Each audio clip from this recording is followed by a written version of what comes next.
Banshee Fever 750 coming at you. Got a little update for you.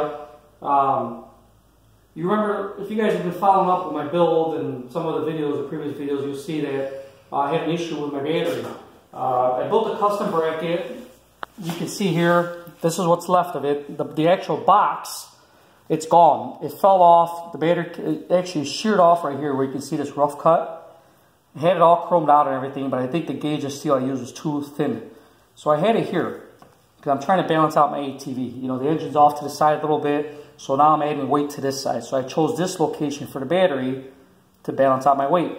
So, needless to say, this thing must have vibrated loose during all that awesome riding I was doing, and it sheared off, fell down.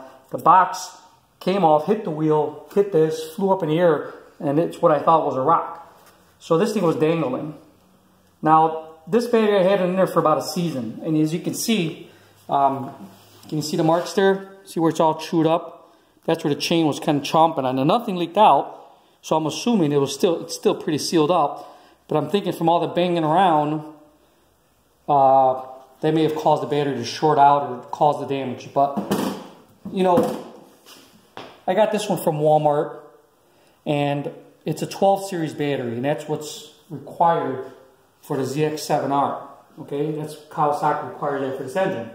I've always felt it was a little anemic, a little weak, especially when you're running, you know, I'm running a cooling fan back there, 7-inch HID lights, LED lights, which don't draw much, you know, and then, you know, you figure out a motorcycle and a track bike, they're running at high RPMs constantly. So when I'm trail riding, it's taxing the battery. You know, the alternator's trying to charge it up, you know. So it's, you know, it may draw a little more out of the battery, you know, than it would if you were revving at, you know, 12, 13,000 RPM, 10,000 RPM, you know, all day long. We're driving on an expressway. So it only lasted a season. But I'm going to chalk it up as the incident caused the battery to fail. Now, I only bought this battery to pinch because I wanted to get out there and ride, and my friends were like, let's go, let's go. So I didn't order my yuasa. I was kind of waiting for the end of the season, or for the season to start back up before I spent the $100 on the battery. But I paid $76 for this at Walmart. And it's about 160 to 180 cold cranking amps in what's required for this application. But now, since the application has changed and we're doing more off-roading, so the cooling fan's kicking on more often because, you know, you're driving 30, 40 miles an hour on average through the trails, 25, 30. So, you know, you're not getting the wind blast that you would being on an expressway doing 50, 60 miles an hour. So the cooling fan, you know, it's constantly drawing, you know, lights and all that stuff, and the brake lights. So it's making everything work a little, it's taxing my charging system. So what I did was, I went with the 14 series, and I went with the Yuasa brand. Now, I could have gone with the Shirai lithium-ion batteries. Those are lithium-ion batteries. I've heard they cause fires, so I want to stay away from those. The lithium-ion, let's face it, you know, I do ride my ATV in the winter. I don't want to sit there trying to warm up my battery like those Shirai lithium-ions. I've heard that when it's cold, when you're at 0 degrees, and let's say I want to go run across a frozen lake with this thing, well, a lot of these things, you have to warm up the batteries, and, you know, if there's an emergency, I don't want to sit there for 4 or 5 minutes trying to warm up my battery. I just want to hit the throttle and go. I want to hit the starter. I want power now. I don't want to wait for it. Now, I understand that those batteries exceed the lead-acid batteries and AGMs in other areas, but for overall, I think the AGM batteries are the way to go. If you're running a track bike and you need a lighter battery, that's fine. By all means, go with the Shirais or lithium irons, or, you know, I'm not trying to be brand specific. This is just my opinion on this. So I'm not trying to sway your decision on buying a battery or what brand. I'm not trying to say one brand is better than the other. I'm just giving you my opinion on what I feel. They're laboratory tests that have different conclusions, but I'm just going off of what I do. So don't take this to heart, but for me, the AGM batteries are where they're at. Yeah, they're heavier, but you know what? They're reliable. And they don't have all that crazy circuitry inside. And you don't need a special charger. You know, these AGM batteries, you can just get a smart charger, you know, trick a charger from Battery Tender, or you can just use a regular battery charger that I've got over there. You don't need anything special for it. And the power is instant. So I'd rather go with that, you know. So this is what I got. I got 12 series here. I'm gonna let you enjoy the unbox. I always enjoy watching other people unbox stuff, you know. But I think they could have done, if you look in there, they could have done a better job of packing. See that? That thing was flopping around. When I got the package, you can see it was just flopping around, and you know I mean, the battery should be able to take some, but they could have done a better job packing it. And I got it on eBay from Purdy's Power Sports out in Tennessee. Now, $71. These batteries average about $100 to $90. All right, I paid $76 for this at Walmart. This was $71.99 shipped to my door. I mean, that was out the door. $71.99, $72. And these batteries are way superior. The yuasas. I've got friends that got this on their Goldwing, which is not an off-road vehicle. It's a motorcycle, so you know, motorcycles don't tend to beat up the batteries as bad as an ATV does, because you know they're on the road, they're a little smoother riding. But he's had his in there for about 8 years. I had an old ZX7 back in the day, had a yuasa. That battery was good for 5 years, and a lot of city driving, hitting bumps. So, you know, I've heard good stories about these. I mean, I've heard people getting 8 years, 9 years out of these. And in my application, if I get more than 5 months, you know, for less money, I'll be happy. And also, I just want to let you know that I upgraded the battery size. I went to the BH14. See the number here? Here, come look at this number. YTX14 HBS. Now see the H? Make sure, if you're going to buy this battery, you do have a series that's a 14, but the H is important. I'm going to show you why.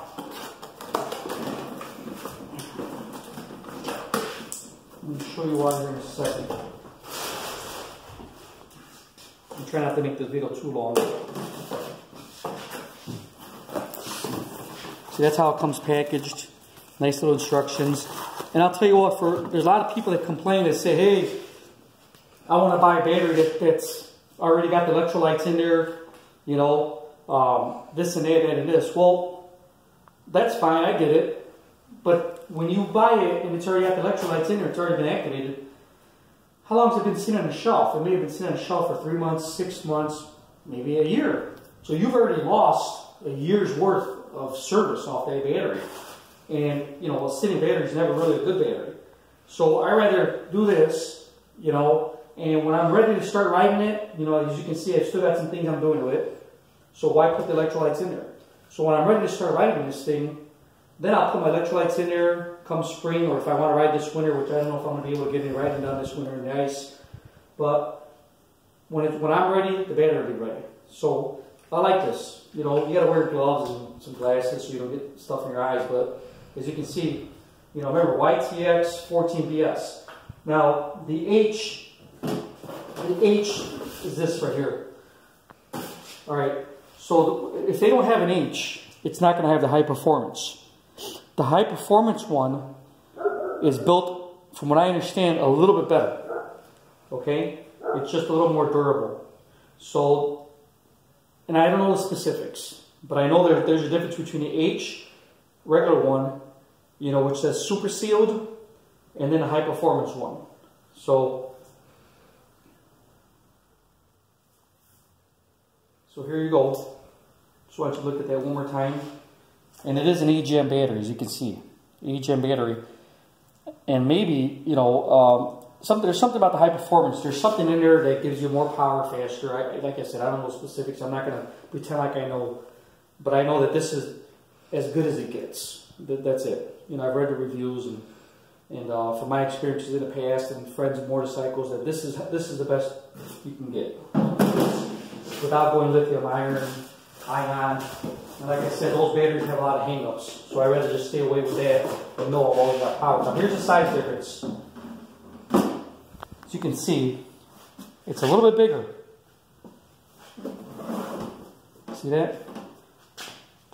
But the cold cranking amps, like I said, what's weird is it's not much bigger. You know, the way yuasa is making these things nowadays, back in the day maybe it was a little bit bigger, but now look at the difference. It's not much bigger. It's a little bit bigger.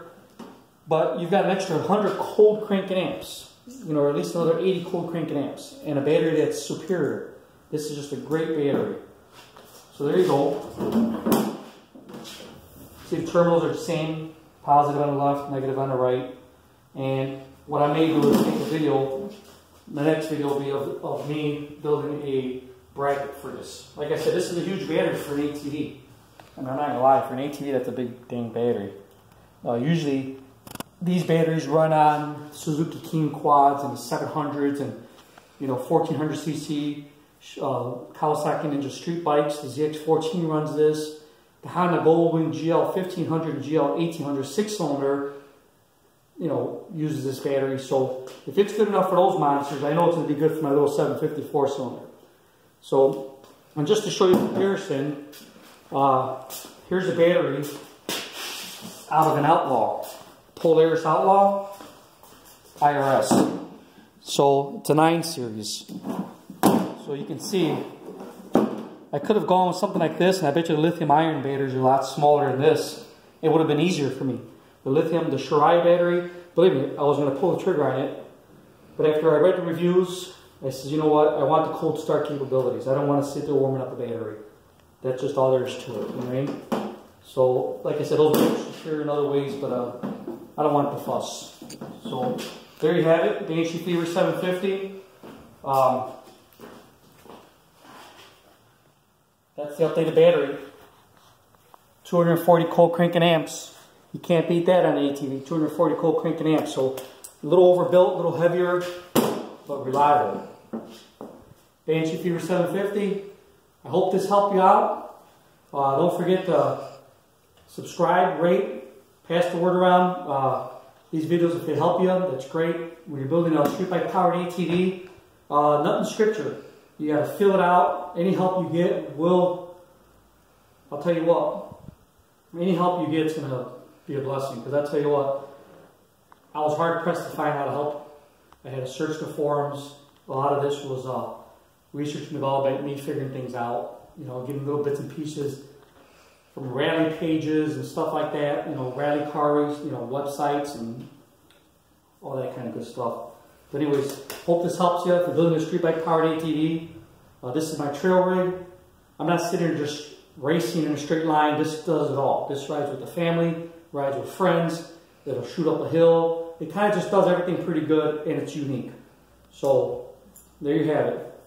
Banshee Fever 750, over and out.